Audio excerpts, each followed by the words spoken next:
PDCC bank ಹಿಂದೆ 2015ರಿಂದ 20ವರೆಗೂ ನಾನೇ director ಆಗಿದ್ದೆ. ಲಾಸ್ಟ್ ಟೈಮು ನಮ್ಮದೇ, ಅದು ಹಿಂದೆ ಯಾವಾಗಲೂ ನಮ್ಮ ಹಿಡಿತದಲ್ಲೇ ಇತ್ತು. ಲಾಸ್ಟ್ ಟೈಮು ಬಿಟ್ಟೋಗಿತ್ತು. ಈ ಸಾರಿ ನಮ್ಮದೇ ಹಿಡಿತಕ್ಕೆ ತಗೊಂಡು ಸನ್ಮಾನ್ಯ ನಮ್ಮ ಮರಸೂರಿನ ಶ್ರೀನಾಥ್ ರೆಡ್ಡಿಯವರ ಮಗನಾದಂಥ ಭಾರ್ಗವ್ ಅವ್ರನ್ನ ಈ ಸಾರಿ ನಿರ್ದೇಶಕರನ್ನಾಗಿ ಮಾಡಿದ್ದೇವೆ. ಅದಕ್ಕೆ ಸಹಕರಿಸಿದ ನಮ್ಮೆಲ್ಲ ಮುಖಂಡರಿಗೂ ನಾನು ಧನ್ಯವಾದಗಳು ತೀರಿಸ್ತೇನೆ. ವಿಶೇಷವಾಗಿ ನಮ್ಮ ರಾಮಲಿಂಗಾರೆಡ್ಡಿಯವರು, ನಮ್ಮ ಮಾಜಿ ಎಂಪಿಗಳಾದಂಥ ಟಿ.ಕೆ. ಸುರೇಶ್ ರವರು, ಆನೇಕಲ್ನ ಶಾಸಕರಾದಂಥ ಶಿವಣ್ಣವರಿಗೆ ಮತ್ತು ನಮ್ಮೆಲ್ಲ ಮುಖಂಡರಿಗೆ ನಾನು ವಿಶೇಷವಾಗಿ ಧನ್ಯವಾದಗಳನ್ನ ತಿಳಿಸ್ತೇನೆ. ರಾಮನಗರದಲ್ಲಿ ಸತಿ ನಿಮ್ಮದೇ ಬಂದಿದೆ ಸರ್, ಗೆಲುವಾಗಿದೆ, ಎಲ್ಲ ಅಭ್ಯರ್ಥಿಗಳು ಗೆದ್ದಿದ್ದಾರೆ.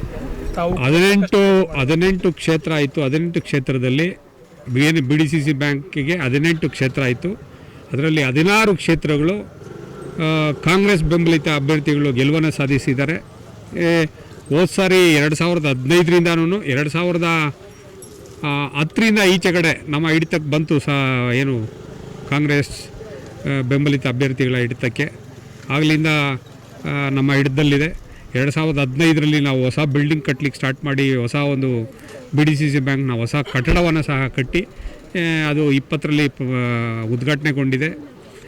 ಈಗ 2015ರಲ್ಲಿ ರವಿಯವರು ಅಧ್ಯಕ್ಷರಾಗಿದ್ದರು.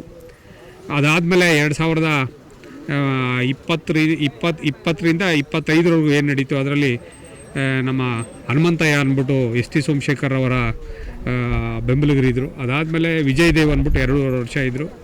ಈಗ 16 ಜನ ಆಯ್ಕೆ ಆಗಿದ್ದಾರೆ. ಯಾರನ್ನು ಮಾಡ್ತಾರೋ ನಮ್ಮ ಮುಖಂಡರು ಅವರಿಗೆ ಸಲ್ಲುತ್ತೆ. ಯಾರೇ ಮಾಡಿದ್ರು ಬ್ಯಾಂಕಿನ ಅಭಿವೃದ್ಧಿಯನ್ನು ಪಡಿಸಿ ನಮ್ಮ ಇಡೀ 3 ಜಿಲ್ಲೆಗಳಲ್ಲಿ ಬರ್ತಕ್ಕಂಥ ರೈತರಿಗೆ ಎಲ್ಲ ಏನು ನಬಾರ್ಡ್ನಿಂದ ಬರ್ತಕ್ಕಂಥ ಹಲವಾರು ಕಾರ್ಯಕ್ರಮಗಳೇನು ಬರ್ತವೆ ಅದನ್ನು ತಲುಪಿಸುವಲ್ಲಿ ನಾವು ಯಶಸ್ವಿ ಆಗಬೇಕು. ಬ್ಯಾಂಕಿನ ಅಭಿವೃದ್ಧಿ ಪಡಿಸ್ತಾ ನಿಟ್ಟಿನಲ್ಲಿ ನನಗೆ ಆ ಒಂದು ಮಾಡ್ತಾರೆ ಈಗಿನ ಬಂದಿರತಕ್ಕಂಥ ತಂಡ ಅನ್ನೋದಿದೆ. ಶುಭವಾಗಲೇ ಅವರಿಗೆಲ್ಲ ಒಳ್ಳೆಯದಾಗಲಿ.